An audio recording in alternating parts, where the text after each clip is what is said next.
Okay, so you want to build a data center. Stand in front of a giant concrete fortress off the highway. Look at the windowless walls and the high security perimeter.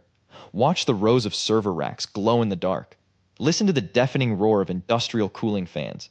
And watch the cash roll in from massive cloud providers. It sounds like a simple, risk-free license to print money. You build a big warehouse, put in some racks, and lease space.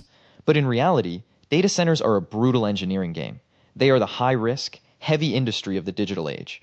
Behind the high-tech cloud lies a mountain of capital expense, and a single second of downtime can lead to immediate bankruptcy. Before you can lease a single rack to a client, you must survive building the physical infrastructure. A modern data center is not a standard real estate play. It is a highly specialized, fortified power grid container.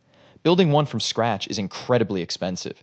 Costs are not measured by the square foot of space. They are measured by the cost per megawatt of critical IT load. A 10 megawatt facility will easily cost $80 to $100 million. The land alone must have access to massive infrastructure. You need proximity to high-capacity fiber and high-voltage transmission lines. Your first major hurdle is securing the electricity. A data center consumes a massive amount of power. You cannot simply connect to the local street utility grid. A single data hall can draw more power than thousands of homes, so you need a direct connection to high-voltage transmission lines. This means you must build a private utility substation. Building a substation will run you $5 to $15 million. You must install utility-grade step-down transformers. These convert high-voltage transmission power to medium voltage levels. You must run redundant transmission feeds from separate grid substations. If one regional substation fails, the other automatically carries the load. But regional utility grids are inherently unreliable. They fail during summer heat waves, winter storms, and grid congestion. So you must build your own independent power plant on site. You install a long row of industrial diesel generators. These massive backup engines cost over $1.5 million each. You must store tens of thousands of gallons of diesel fuel. Your fuel tanks must hold enough to run the facility for 3 days. But when the utility grid drops, generators do not start instantly. It takes about 30 seconds for the diesel engines to fire and stabilize. During those 30 seconds, the server hardware would go dark. All client databases would crash, causing catastrophic data corruption. To prevent this, you must install a giant battery room. This is the uninterruptible power supply, or UPS system. It holds massive racks of lithium-ion or lead-acid batteries. The UPS batteries provide immediate bridge power during utility drops. You also install high-speed static transfer switches. These switches shift the power source in less than 4 milliseconds. This speed keeps the server power supplies from registering the drop. If the UPS fails for even a fraction of a second, the servers crash. Your generators must fire, synchronize their phases, and assume the load. Once the generators are online, they feed the entire facility. But keeping these massive engines ready is a constant chore. You must run them under synthetic load banks every month.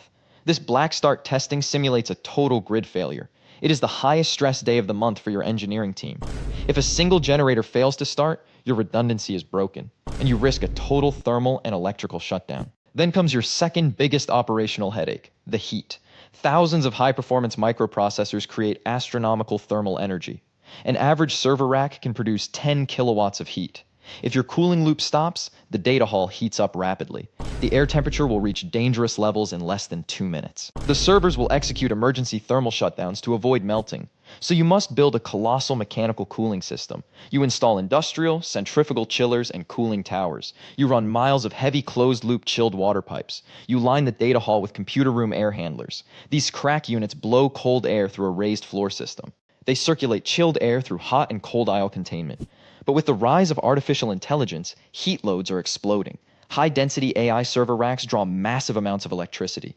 A single modern GPU cabinet can produce 50 to 100 kilowatts. Traditional air cooling containment cannot dissipate this intense heat. So you must install direct-to-chip liquid cooling systems. You run specialized coolant loops directly to the processor blocks. You install rear-door heat exchangers on every high-density cabinet. This cooling upgrade adds a 20% premium to your CAPEX. Beyond power and cooling, you must build a security fortress. You are protecting the digital assets of global corporations. A breach could expose financial records, passwords, and state secrets. Your outer perimeter is secured by crash-rated fences and gates. Visitors must pass through bulletproof glass and Mon traps. These dual-door systems ensure only one person enters at a time. You install biometric iris and fingerprint scanners at every door. You monitor the halls with thousands of high-definition cameras. Your security team patrols the corridors 24 hours a day. Even individual server cabinets have electronic smart locks. These locks record every single door opening for audit logs. Next, you must build the Meet Me Room, or MMR. This room is the communications heart of the data center. It is where external fiber optic cables connect to your network. You must run these fiber conduits in concrete encased pathways. The fiber lines must enter from opposite sides of your property. This dual entry setup prevents a single backhoe from isolating you. You must coordinate with dozens of different telecom carriers.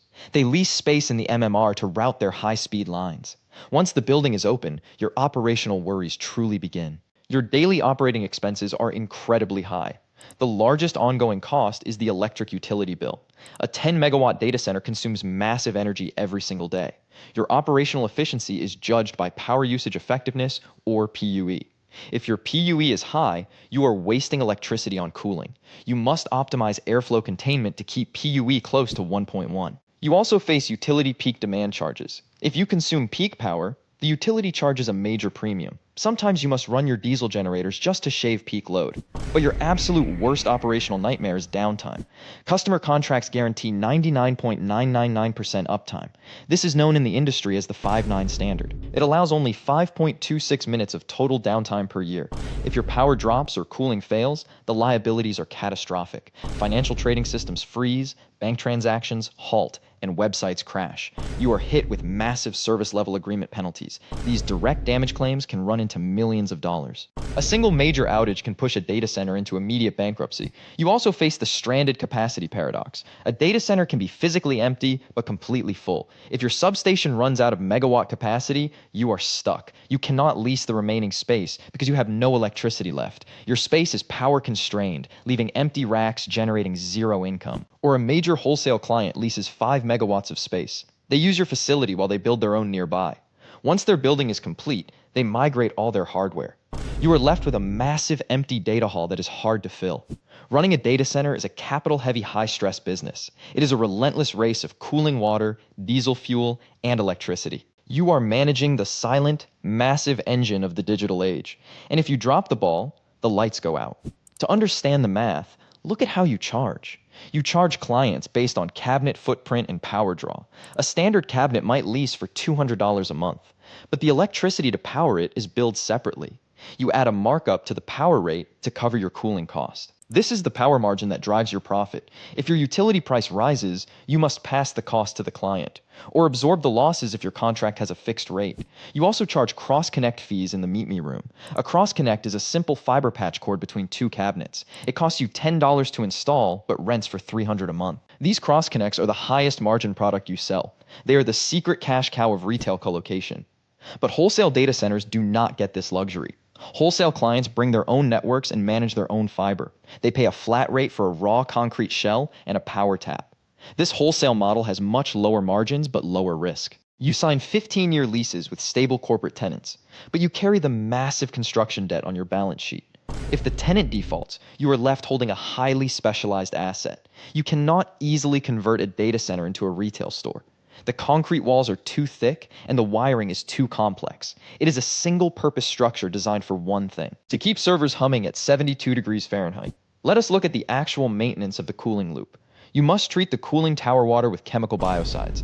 This prevents the growth of deadly Legionella bacteria in the mist. It also prevents mineral scaling inside the heat exchangers. If minerals build up, the chiller efficiency drops dramatically. Your PUE starts to drift, eating into your operating margin. You must also manage the cable pathways above the racks. Thousands of blue and yellow Ethernet cables run through overhead trays. If the cabling is poorly managed, it blocks critical airflow, creating localized hotspots that can damage server chips. You must hire specialized network engineers to manage the physical layout. These engineers ensure the hot exhaust air is directed to the return plenum. Every detail of the data hall is optimized for thermodynamics, even the blanking panels inside empty server cabinets.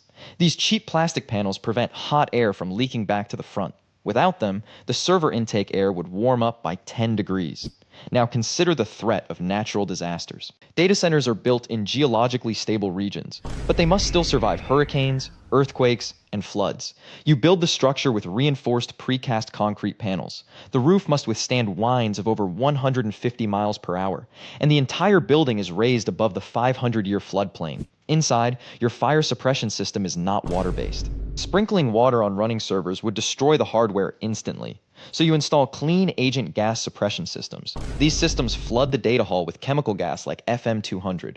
The gas extinguishes the fire by removing thermal energy, without damaging the delicate electrical circuits of the servers.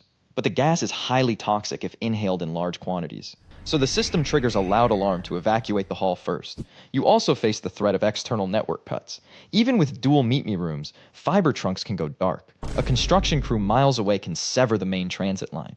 Your network must automatically reroute traffic through backup routes. This protocol is known as Border Gateway Protocol, or BGP routing. It shifts data packets to alternative fiber paths in milliseconds, without your clients noticing a single dropped connection. But BGP routing can experience routing loops and configuration errors, which can isolate your facility from the global internet, making your massive concrete fortress completely unreachable.